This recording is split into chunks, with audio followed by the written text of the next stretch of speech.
Awamu ya kwanza ya ujenzi wa reli ya kisasa iliyoanza mwezi Novemba mwaka 2014 inaendelea kwa kasi ya aina yake, kwani kilomita 180 za reli hiyo kutoka wadi ya Kaloleni katika kaunti ya Taita Taveta hadi eneo la Emali katika kaunti ya Makueni zimekamilika. Wachina na Wakenya walioajiriwa na mwanakandarasi mkuu China Roads and Bridge Corporation wanafanya kazi kwa pamoja hapa. Kwa mfano, wakati wa ujenzi wa reli hii, mashine hizi zinatumia reli yenyewe iliyojengwa kusafirisha vifaa vya ujenzi wa reli kutoka katika kiwanda kilichoanzishwa katika eneo la Kathekani katika kaunti ya Makueni na kingine katika eneo la Emali katika kaunti hiyo. Vyuma vya ujenzi wa reli yenyewe vinaletwa kwenye maeneo ya ujenzi vikiwa vimekwisha unganishwa na makoshi maarufu kama slippers, kisha kutandazwa na kufungwa na wajenzi.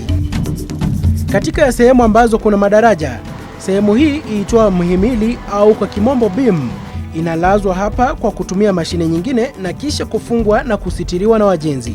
The life of the sleepers that you've seen is 50 years. The beams that you see, the design life is 100 years. Kama tulivyoarifiwa na wahandisi hapa, wajenzi wana uwezo wa kuweka mihimili miwili tu kwa siku.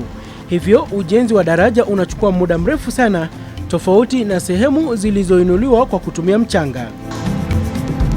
Tulipata fursa ya kutembelea kiwanda kizima kinachozalisha vifaa vya ujenzi wa reli ya kisasa katika eneo la Kathekani katika kaunti ya Makueni.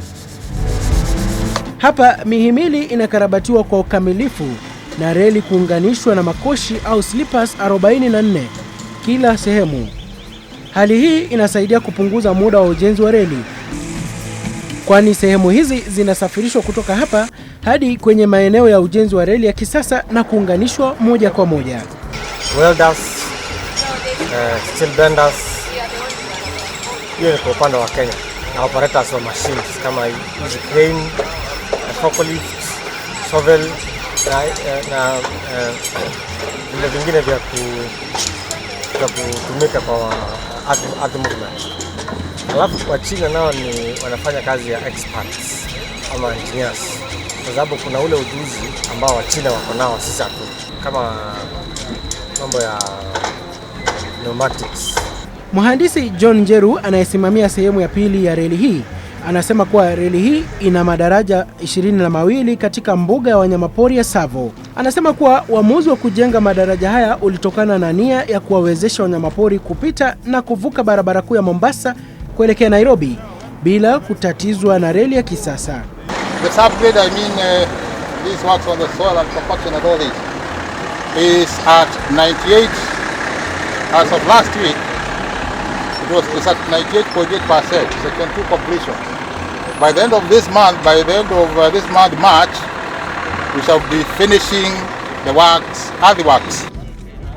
Reli hii ya kisasa inatarajiwa kuwa na vituo 33, 8 kati ya vituo hivyo vikiwa ni vya abiria.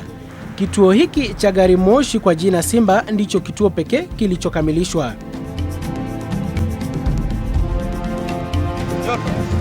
Ujenzi wa kituo cha reli cha abiria cha Mombasa pia unaendelea. Kituo hiki kinatarajiwa kuwahudumia watu kutoka jiji la Mombasa na maeneo ya karibu kwa shughuli za usafiri kutoka Mombasa hadi Nairobi.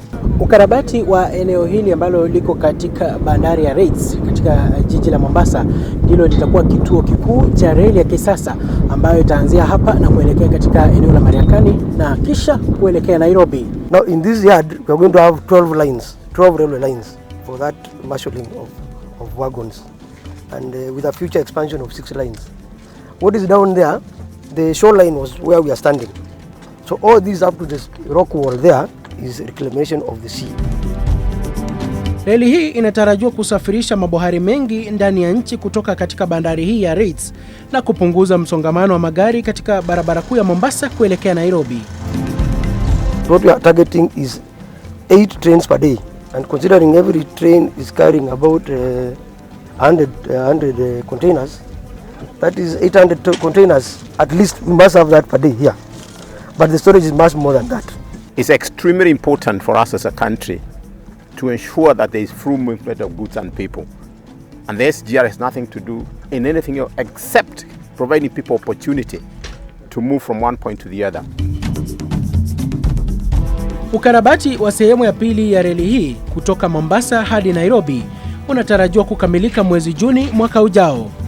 Kandarasi ya ujenzi wa sehemu ya pili A ya reli hiyo kutoka Nairobi hadi Naivasha ilitiwa sahihi na serikali ya Kenya mwezi Desemba mwaka uliopita nchini Afrika Kusini.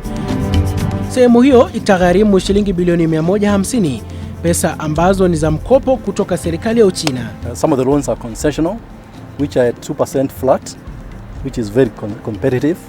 If you look, for example, the kind of money we are getting in terms of, say, the Euro, the cost is much higher than the 2% we are getting from Exim Bank on concessional loans. And the others which are not concessional, they are becoming 3.6% above LIBOR. Reli ya kisasa iliratibiwa kufika eneo la Malaba, ila serikali ya Kenya imepanga kuikarabati bandari ya magharibi mwa nchi jijini Kisumu kupunguza msongamano. Ukarabati huo utagharimu takriban shilingi bilioni 14.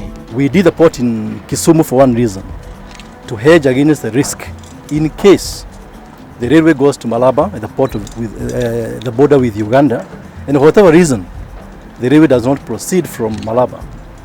The port in Kisumu will be able to offload the goods, take them across the lake to the other countries in the region.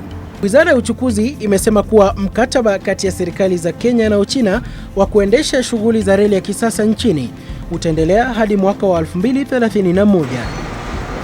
Chris Oyer, QTV.